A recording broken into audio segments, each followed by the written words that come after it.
আসসালামু আলাইকুম ভিউয়ার্স। আজ আমি আপনাদের সামনে আলোচনা করব যে কেন টয়লেটে টিস্যু পেপার অথবা মাটির একটি টুকরো যাকে ঢেলা বলা হয় সেটা ব্যবহার করা হয়। তার প্রথম উত্তর হচ্ছে যে ইসলাম ধর্মের সেটি একটি সুন্নাত। তাই ইসলাম ধর্মের অনুসারীরা সেটা ব্যবহার করে থাকে। আর দ্বিতীয় উত্তর আমি সায়েন্টিফিকলি দিতে চাচ্ছি। তো সায়েন্টিফিকলি তার উত্তর হচ্ছে যে যখন একজন মানুষ টয়লেট করে, করার পর সে জল দিয়ে পরিষ্কার করার পূর্বে সে ওই ডেলাটি ব্যবহার করে। তো মিনিমাম ৩ টি ডেলা সে ব্যবহার করে।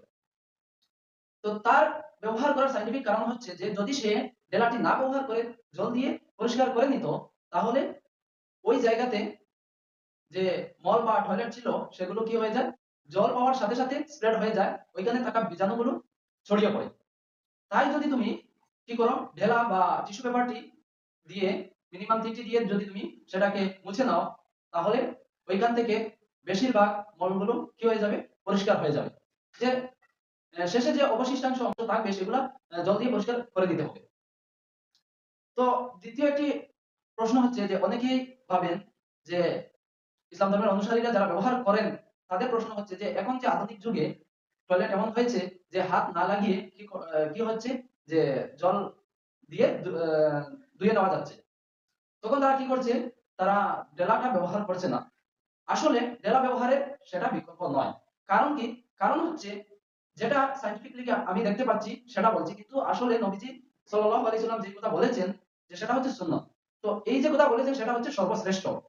তবে তার সায়েন্টিফিক একটি কারণ দেখেছি। তবে যে সেটা আ হবে তাই নয়। আরো সায়েন্টিফিক কারণ থাকতে পারে বা আরো অনেক কিছু থাকতে পারে। তবে আমি যেটি দেখেছি সেটি হচ্ছে যে যদি তুমি টয়লেট করার পূর্বে ডেলা ব্যবহার করে নাও, তখন কি হবে? ওইখান থেকে বীজাণুগুলো স্প্রেড হবে না। আর যদি তুমি না ব্যবহার করো তাহলে কি হবে? জল পাওয়ার সাথে, সাথে ওইখান থেকে স্প্রেড হয়ে যাবে। তারপরে কথা হচ্ছে হাতে লাগবে ২ টি কারণ।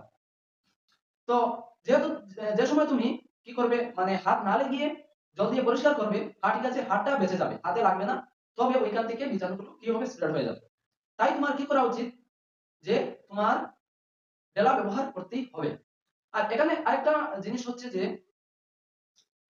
টিস্যু পেপার আর ডেলা মানে মাটির টুকরো, ওই ২ টির মধ্যে কোনটি ব্যবহার করা উত্তম? কোনটি ব্যবহার করলে ভালো হবে? যদি তোমার কাছে মাটির একটি টুকরো যদি থাকে, তাহলে তুমি কি করো? মাটি দিয়ে ডেলা বা ওই জায়গাটা পরিষ্কার করে নাও। কারণ হচ্ছে যখন তুমি মাটির টুকরো বাম হাতে ৩ টি নেবে, ৩ বারে ৩ টি যখন নেবে তখন কি হবে? বাম হাতে মাটি লাগবে তোমার হাতে। তো মাটি লাগার পর আমাদের যে হাতে আইস আছে বা ছোট, ছোট ছিদ্রের মতো আছে, ওইগুলাতে কি হবে? ওই মাটির অংশগুলো ১ম এ পচে যাবে। তখন কি হবে না? যখন তুমি হাতটি মলে বা টয়লেটে নিয়ে